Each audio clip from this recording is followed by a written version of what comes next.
Nearly 200 years ago, Max Stirner published his book The Ego and Its Own, or The Unique and Its Property, depending on the translation. The best part of the book is the introduction, again depending on the translation, called either I have set my affairs on nothing, or, even better, All things are nothing to me, which starts with Stirner declaiming with great sardonicism what is not supposed to be my cause, before listing a whole range of abstractions, the nation, the people, God, the ruler, and so on, and proceeds to blast each one in turn as being based on nothing but egoism, each cause almost as if they were individual people, demanding that their own egotistical needs be met above all others. To this, Stirner responds by saying he's learned the egoist lesson from these examples, declares himself, quote, I who am just like God am the nothing of others, and that therefore he is his own sole and greatest cause.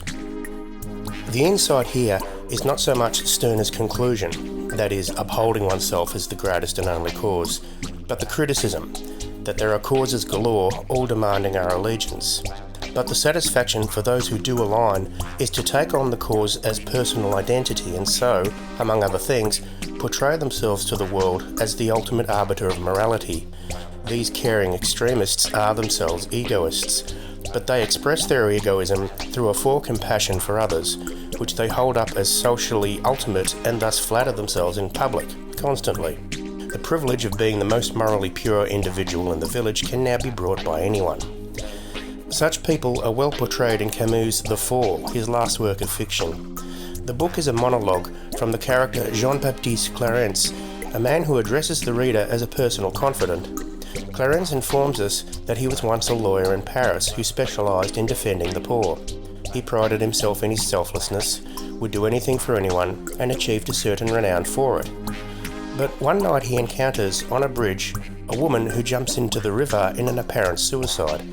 The great altruist finds himself positively stunned and unable to do anything. Sometime later, when he is walking home from work, he hears someone laughing, which reminds him of the bridge incident. Sometime later again, he gets whacked in the head in a road rage incident. The culmination of these disparate incidents is enough to break the psychological portrait he has painted of himself for others, and thereby ultimately for himself. He can no longer be the great altruist, because he realises that it was all just a way of flattering himself and making him feel superior. Today, there seem to be millions of Clarences as he was before his fall and reinvention of himself as a judge penitent. Social media is precisely set up to allow such blatant and public ego wanking.